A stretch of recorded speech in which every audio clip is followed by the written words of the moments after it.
challenge of cybersecurity, what it really means in today's world. And then I want to spend a little bit of time talking about some of the innovators and the entrepreneurs in cybersecurity history. And I'd be remiss if I didn't spend a little bit of time also kind of discussing some of the simple principles of security regimes, how we solve problems with these simple principles. Hopefully this goes a long way to helping you solve problems as you start to look at these from a problem statement perspective. And then finally, I want to get disruptive because that's ultimately what entrepreneurs should be doing. We'll start off with the challenges of cyber. Now, really, we're in a new era, and up until recently in our history, a thief had to incur the very real threat of risk of injury or death to pursue his trade. Is this burglar getting decked by the 77-year-old former boxer can attest? But the cyber world's different. In this new era, an anonymous individual or group a half a world away can bring down hospitals, oil refineries, or even cities. Like every new era, this new era needs inventors and inventions to solve new and unique problems. It needs people like you. And the risks are profound. Even in a pandemic year, cyber risks occupy one of the top 3 spots on almost all global risk indexes. And even more mind-boggling are the economic costs. According to Cybercrime magazine, the economic costs will hit $6 trillion annually by the end of 2021. It's truly astronomical.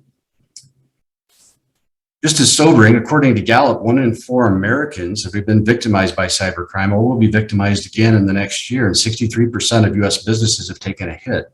This should be sobering as you sit down at the Thanksgiving table or the holiday tables coming up here this holiday with friends and family and realize that 1 in 4 of them will be impacted or victimized by a cyber crime. So what are we to do? Let's start by taking a look at some of the entrepreneurs and inventors and innovators in cyber history. The first story is Thomas Philippes. Now, 1577 seems like it was a long time before the computer age, and it was. But it's important to remember that computers themselves aren't inherently all that valuable. It's what they store and process that has value. Everything from your online identity to the heart rate monitor and the neonatal ward. So cybersecurity is information security. And that story goes back, well, to the dawn of time. In 1577, Philippes liked to solve problems and became one of the earliest famous or infamous, depending on which cream you supported, cryptanalysts. Because of his prowess with puzzles and cryptography, Philippes was commissioned by Queen Elizabeth's principal secretary, Lord Walsingham, to crack the secret encrypted messages that Elizabeth's cousin, Mary Queen of Scots, had been exchanging with her loyal subjects. Now, Lord Walsingham had already gained confessions from Queen Mary's co-conspirators and knew that Queen Mary was at the center of a plot to assassinate the English Queen Elizabeth. But Queen Elizabeth wanted rock-solid evidence that her cousin Mary was indeed the central player in the assassination plot before she would allow for a conviction.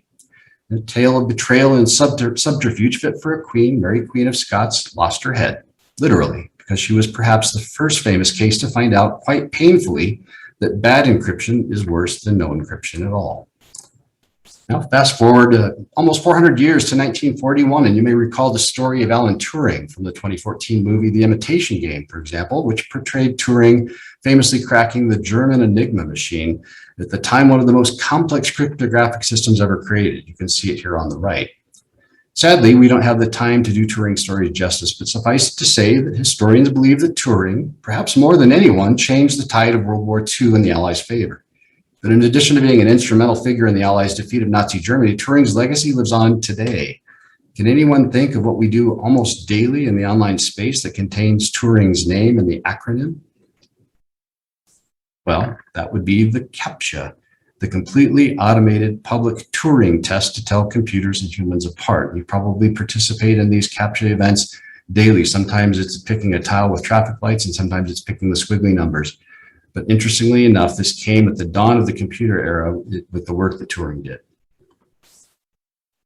Fast forward to 2003, and the first open source hypervisor called Zen was released, and the world was hearing a new buzz around this concept called virtualization. The next year in 2004, Ashir Aziz had an idea. Could virtualization be used to solve cybersecurity problems? Was it possible to instantly spawn multiple virtual machines to analyze and crunch security events from multiple vectors at the same time? Aziz was onto something and invented the multi-vector virtual execution engine, which later became FireEye Technologies. And where by chance have we heard of FireEye? Well, from none other than the most historical breaches in our times. FireEye played a central role in detecting the new era of the retail breach in 2013 with Target, and more recently, the new era in the supply chain breach with the 2020 solar wind supply chain breach. Now that we've established a short history of innovators and entrepreneurs in cybersecurity, my job would be incomplete if I didn't spend a few minutes reviewing a few of the fundamental principles of security regimes. And some of these are with a twist of Nickisms, perhaps, me being Nick, but the reality is these are all fundamental principles that have existed throughout time. Now, interestingly enough, it's important to understand that these fundamental principles of security apply to all security regimes, from home security to bank security to national security, and of course, in our world, the cybersecurity. We'll start off with the first one. That's called the principle of least privilege. Principle of least privilege, often called PULP, is a paradigm where an information user is granted exactly the privilege needed to conduct their work and not announce more. The reality is that privilege creep is a real thing, and its effects are easily targeted by criminals. So as you consider solutions to cyber problems, keep in mind that the root causes and thus the root solutions to cyber problems are often deeper than the problem itself. The next principle that we'll talk about is the principle of entropy. Now, you may remember this concept from science. According to the Oxford Dictionary, entropy is a lack of order or predictability, a gradual decline into disorder. Snobby academics might call this software rot. Actually, that's not snobby academics, that's our media. It's often referred to this as software rot, but academics have written dissertations on the subject, such as this one by Michael P. Cole, called The Theory of Entropic Security Decay, the Gradual Degradation and Effectiveness of Commission Security Systems. And I can attest from personal experience that this is real.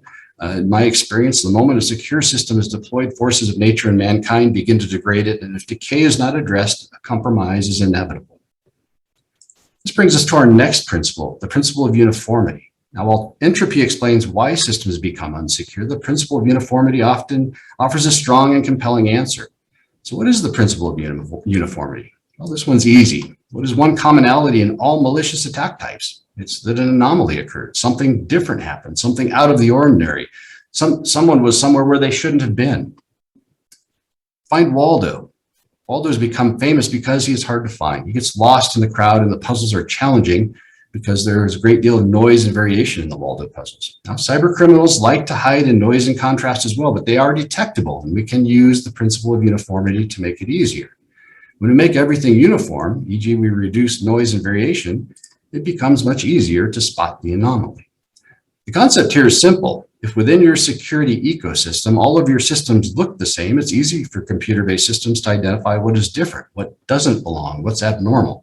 In the simplest of terms, this means if you're using Java, try to use all the same Java versions. If you're using Microsoft Office, try to use all of the same versions, because it's very easy for your computer system to detect when something is out of the norm.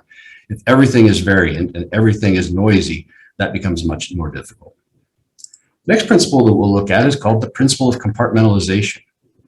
How many of you have seen a bank vault? In a movie, they often look like this, but in most cases, they look like this. One big vault with many small vaults inside. This is compartmentalization or risk segmentation, is how we often refer to it as.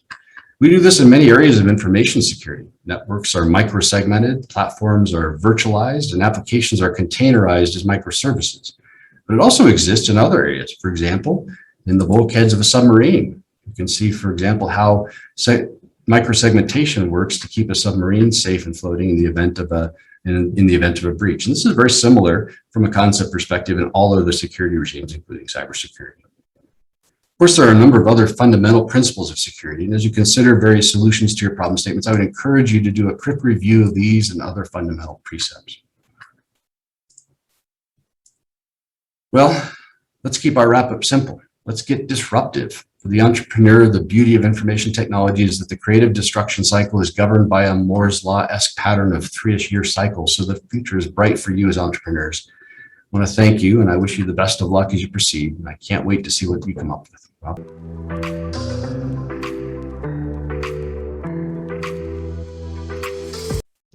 We got two co-founders, okay? And both want to do predictive analytics for farmers. So they want to have some type of software that helps farmers have the analytics to grow more efficient crops.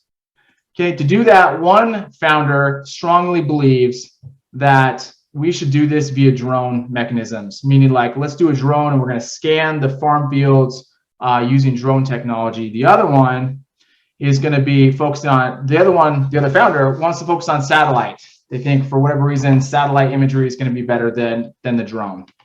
Both of them agree though, this is the end product. Like we want to have the dashboard that be able to tell, you know, the farmer what's working, what's not working in the analytics.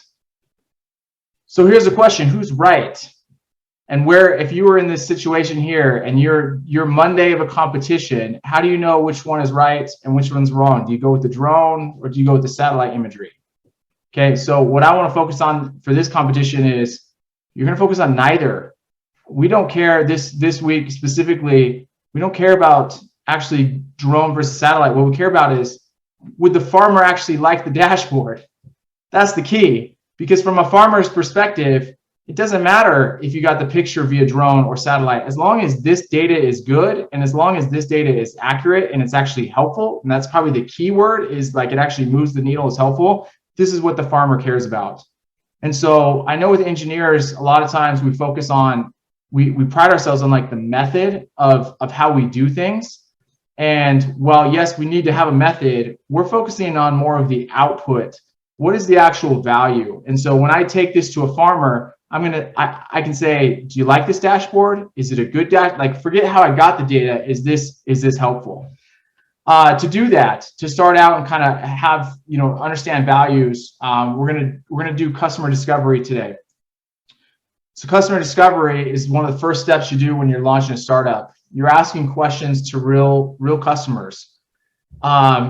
Essentially, a competition like this, you're essentially like hacking entrepreneurship, because normally if you were to do some type of software, you could spend the majority of your time just trying to figure out what's a legitimate problem that people are willing to pay for.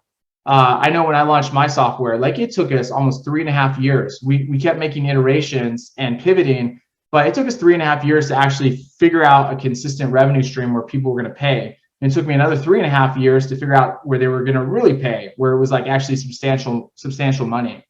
Couple tips when we're talking to people, especially today. We focus on in-person interviews, not surveys. And the reason why is because this very principle here. If I asked you, well, Nick, we'll use Nick Miller. So Nick, ask me how my day was. Ryan, how was your day today? It was great. Okay, now ask me again. Ryan, how was your day today? It was great. I gave the exact same words. If you were to take a survey over SurveyMonkey or do a Facebook poll, you would not tell the difference between customer A and customer B. Okay, but the first one was like, yeah, it was great. Like you can tell by the body language, no, it wasn't great. You're just you know, putting a facade on. The second one, you can legitimately tell it's great. Okay, so that's why we don't do surveys. We got to see like there's a guy named Steve Blank. He's kind of like one of the founders of Lean Startup Principles, which we'll be teaching over the week. But essentially, he said like you got to look at their pupils. Like they should dilate if they get excited. If they're just like, yeah, whatever, that'd be cool, then you haven't hit the mark. Okay, so that's why we do in-person interviews. The second reason why we do in-person interviews is going off-roading on questions. This is one of the skill sets that hopefully you continue to develop, but for some of you, you might be starting this for the first time. This is where if I ask Nick a question and he gives me an answer, I'd be like, wait, tell me a little bit more about that. Like, I don't quite understand that. Can you help me clarify that? The more you can actually go off the record of like, here's the 6 questions that I'm going to ask everyone, and you start filling in the blanks so you truly understand. That's the value of in-person interviews. Once again, if I do a Facebook poll, if you give me some answer that I'm not sure about, I have no ability to actually deep dive and understand more. I can't emphasize enough, like customer interviews, it's not that you have just like data points. Like if you came to us at Venture College and said like 7 out of 10 people said blank, okay, great. But me and Nick want to know, like, what did you actually learn? Like, what are the ahas? What's that knowledge that you learned that's like, yeah, that's going to drive my business, or that's going to really drive my idea. I've never seen the best ideas getting driven off because 70% of people said blank. It just doesn't happen. It could be one person with one really good comment that all of a sudden gives you insight. Okay, in terms of tonight, the golden rule of asking questions, if you want to actually be steered in the right direction, is no futuristic questions. Simply put, people lie, not purposefully, but people especially if you ask futuristic questions. So it's actually like a psychology portion of it. So if I ask Nick a historical question, he's actually like drawing on his memory. Okay, he's drawing on facts. So if I said, Nick, how many people went through the Venture College Incubator last year? He's going to be dialing in his brain somewhere of like, what is that number? And then give it to me. And then I can have further on questions. But as soon as we start going futuristic questions, Nick, what if there was blank? Or would you be interested in blank? And it's a futuristic thing. Then the mind actually goes more into the creative mode because it can't draw on facts. It can't draw on history. It's actually like painting a picture in real time. And so people are not like the answers they give you, even if it's like a good answer that you're looking for, would you be interested in a cybersecurity product that does blah, blah, blah, blah, blah? Like they're not going to give you a factual answer. And a lot of people, especially with startups, they applaud you that you're trying to do a startup or some type of entrepreneurship. And so a lot of people are like, give you the pat on the back, like, good job. And we'll actually watch a quick video about that. So no futuristic questions. If your questions are, if there was, or would there be, or would you be interested in, just cut that out of your questions. And the last thing is when you're talking with your problem sponsors, especially for the sake of winning this competition, put your idea on hold at least for one night. So if you think you already have something and like the goal is to get validation tonight, that's not the method tonight. Tonight, you're just trying to understand the problem more. So I could ask questions like, what have you done in the past to solve this? Why haven't you done something to solve this? How did that work? Tell me more about it. I'm trying to just understand the past, and then I can follow up with future ideas with a mock-up. That's kind of the goal.